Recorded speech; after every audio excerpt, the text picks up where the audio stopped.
জামাত শিবিরের শাস্তি দরকার, কারণ এরাই জিসানের পক্ষে কথা বলে ধর্ষণটাকে জায়েজ করছে। শিবির নেতা জিসানের ফাঁসি চাই, কারণ আমরা যদি রামিসার ধর্ষক এবং হত্যাকারীর ফাঁসি চাইতে পারি, যদি বাংলাদেশে প্রত্যেকটা ধর্ষকের ফাঁসি চাইতে পারি, তাহলে জিসান কেন বেঁচে যাবে? সে শিবিরের নেতা দেখে তাই। আমরা কি দেখলাম, মায়ের বয়সী একজন নারীর সাথে এই শিবির নেতা জিসান কয়েক দফা সে বিয়ের প্রলোভন দেখিয়ে তাকে ধর্ষণ করলো। তারপর ভদ্রমহিলা যখন প্রেগনেন্ট হয়ে গেল, জবরদস্তি তাকে কারো ভ্রূণ হত্যা করা হলো।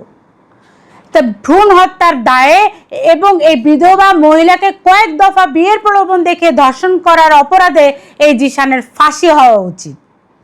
আবার দেখেন, এই জিসান এত বড় অন্যায় করে আবার নাটক সাজিয়েছিল, নাটক করে তাকে গুম করা হয়েছিল।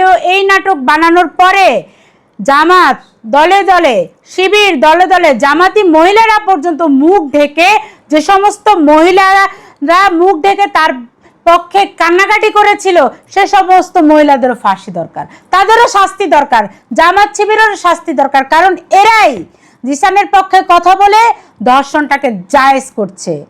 এই যে মহিলাগুলো যে মুখ ঢেকেছিল, যে মহিলার সাথে জিসান শুলো, সেও কিন্তু জামাতকে সমর্থন করত, সেই মহিলাও বোরকা পরতো। অথচ দেখেন প্রলোভন কত বড় জিনিস। স্বামী মারা যাওয়ার পরে অল্প বয়স একটা ছেলের সাথে সে বিয়ে করবে এই প্রলোভনে শুয়ে পড়ছে, তারপর আবার প্রেগনেন্ট হয়ে যাচ্ছে, তারপর আবার ভ্রূণ নষ্ট করছে। আসলে এই যে জামাত মুনাফিকের দল, এটা এদের কার্যকলাপ থেকে বোঝা যায়। জামাত তো বিভিন্ন সময় টিকিট বিক্রি করতে যায়, জান্নাতের টিকিট। আমরা দেখেছি জামাতকে প্রবাসীর স্ত্রীর ঘর থেকে রাত 2:30টার সময় টিকিট বিক্রি করতে।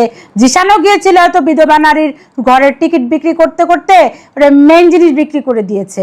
আমরা আসলে প্রত্যেকটা ধর্ষকের ফাঁসি চাই এবং জিসানেরও ফাঁসি চাই, ওকে বাঁচার কোনো অধিকার নাই।